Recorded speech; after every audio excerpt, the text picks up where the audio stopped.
Comment? Tel un félin. Effectivement, ouais. Alors notre félin quotidien, vous savez qui c'est Romain. Il nous attend d'ailleurs chaque jour depuis Bourse Direct. Il sort les griffes au moment de nous décrire les graphiques techniques du marché. Romain, bonjour, on est ravis de vous retrouver. Commentateur de la savane technique. C'est exactement ça. Il faut nous aider à débroussailler tout ça, là, Romain. Dans des volumes faibles en plus aujourd'hui, le CAC 40 gagne 0,9%. Qu'est-ce que ça nous dit des forces en présence? Mais vous avez tout dit, on est en attente, situation d'attente contre les niveaux techniques charnières sur la plupart des grands indices. On a, en termes d'intérêt, toujours ce déficit d'intérêt du côté des marchés dérivés. Je regardais sur le S&P, on a rebondi dans la dernière séquence de 9,5%. Et bien, au cours de ce rebond, on a vu la destruction de 4,5% du nombre de contrats futurs. Donc, on n'a pas de soutien et l'intérêt est aussi assez en berne en Europe pour l'instant. On est vraiment dans une situation d'attente. Alors, on est haussier graphiquement, toujours. On accompagne ce mouvement, même si on est en pause dans cette petite zone de latéralisation. Toujours de l'intérêt du côté des petites et moyennes capitalisations. Donc, il y a quand même des choses qui se mettent en place par ailleurs.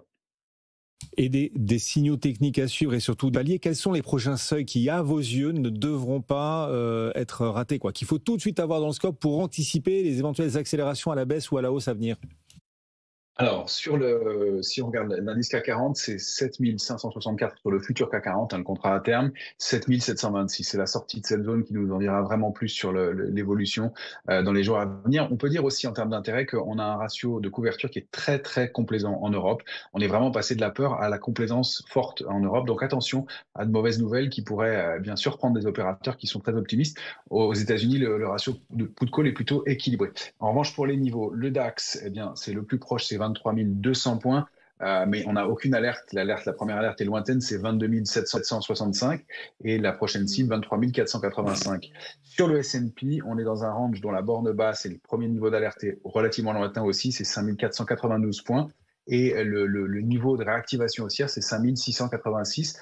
On est vraiment encore une fois, j'insiste, à la croisée des chemins. Il faut qu'on puisse déborder ces niveaux-là pour réactiver la dynamique haussière. On voit que les opérateurs sont pour l'instant en stand-by. Alors, l'action que vous suivez, c'est de Richebourg. Alors, c'est vrai que là, depuis un mois, on a remonté la pente à une vitesse assez fulgurante. On avait complètement capitulé il y a quelques semaines. Et là, depuis un mois, le titre vraiment se reprend. Et on a l'impression que se forme une deuxième jambe de hausse. Titre qui est en forte hausse en intraday. On est à plus de 2,87.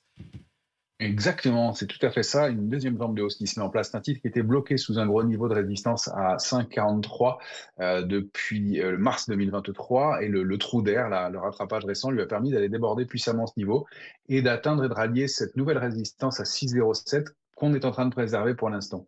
Donc, c'est un parcours haussier qui ne se dément pas, malgré un rebond de près de 40% depuis ces points bas d'avril. On a encore du potentiel. La première cible, c'est 6,76, une grosse résistance au titre.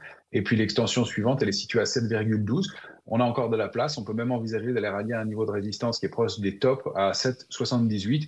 Il faut absolument préserver 6,07 au plus court. Sous 5,43, on réactiverait la dynamique baissière, mais fait partie des titres forts et des petites et moyennes capitalisations intéressantes en ce moment. De Richebourg, donc, que vous avez repéré depuis, c'est comme ça que vous disiez, Antoine, depuis votre savane graphique et technique. Des animaux de la savane auxquels vous identifiez-vous le plus facilement, Romain, en tant qu'analyste technique des marchés? Des animaux, je ne sais pas, la panthère. Ah, bien joué, la panthère. Ouais, ça aurait pu être l'hippopotame ou autre chose. Non, c'est la panthère. Non, en tant qu'analyste technique, non, pas tellement. D'accord. Non. Merci Romain. Parce qu'il ne faut jamais s'asseoir sur ses certitudes, contrairement à l'hippopotame qui parfois reste assis trop longtemps dans la base. Salut Romain. Oui, comment Romain? Bonne journée.